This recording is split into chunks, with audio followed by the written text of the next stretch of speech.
Dinas Pekerjaan Umum dan Penataan Ruang Banjarmasin terus meningkatkan pelaksanaan peraturan daerah tentang tata ruang RT RW Banjarmasin serta sudah merampungkan 2 produk rencana tata ruang kota sebagai atensi penataan kota, sehingga direncanakan akan dibuat detail pembangunan tata ruang kawasan pengembangan ekonomi Kelurahan Mantuil Banjarmasin Selatan sebagai kawasan pengembangan ekonomi.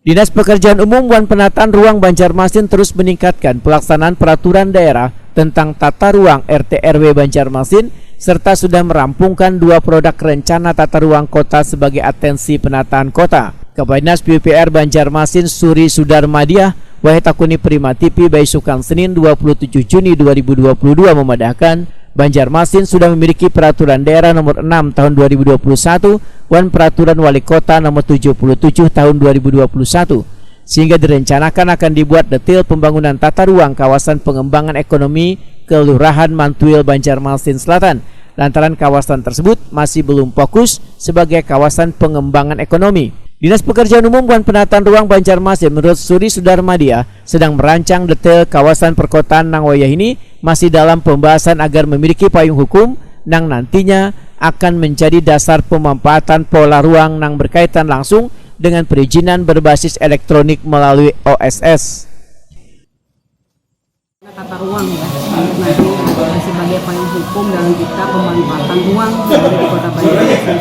Yang pertama itu terkait dengan RT RW Kota Banjarmasin. Itu sudah diperdakan nomor 6 tahun 2021. Nah itu sudah jadi payung hukum, menjadi daerah.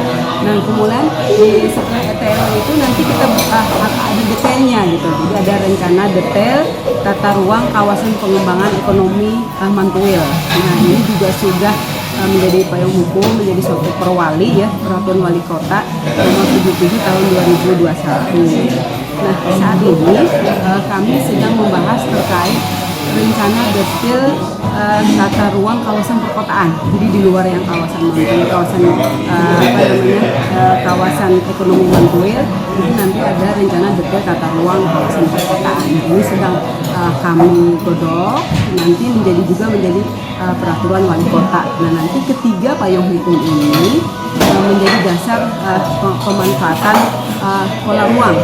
Nah nanti keterkaitannya dengan perizinan, bagian dari perizinan yang berbasis elektronik melalui OSS. Dan ini nanti juga akan dipakai oleh teman-teman dari Dinas PTSB dalam hal pemberian perizinan.